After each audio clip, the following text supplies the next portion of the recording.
ಕಾಶಿ ವಿಶ್ವನಾಥ ದೇವಸ್ಥಾನ, ವಾರಣಾಸಿಯ ಅತ್ಯಂತ ಪವಿತ್ರ ಜ್ಯೋತಿರ್ಲಿಂಗ. ಇದರ ಇತಿಹಾಸವನ್ನು ತಿಳಿಯೋಣ. ಈ ದೇವಸ್ಥಾನವು ಅನೇಕ ಬಾರಿ ಆಕ್ರಮಣಗಳಲ್ಲಿ ಧ್ವಂಸಗೊಂಡಿತು, ನಂತರ ಮರುನಿರ್ಮಾಣಗೊಂಡಿತು.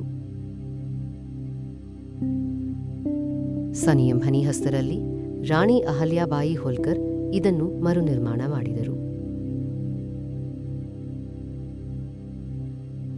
ಇಂದು ಬೆಳ್ಳಿಯ ಗುಮ್ತಾ ಹೊಳೆಯುತ್ತದೆ, ಸಾವಿರಾರು ಭಕ್ತರ ಆಗಮನ.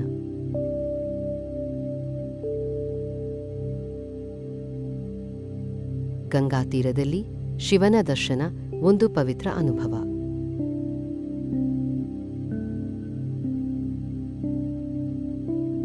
ಲೈಕ್ ಮಾಡಿ, ಶೇರ್ ಮಾಡಿ, ಸಬ್ಸ್ಕ್ರೈಬ್ ಮಾಡಿ.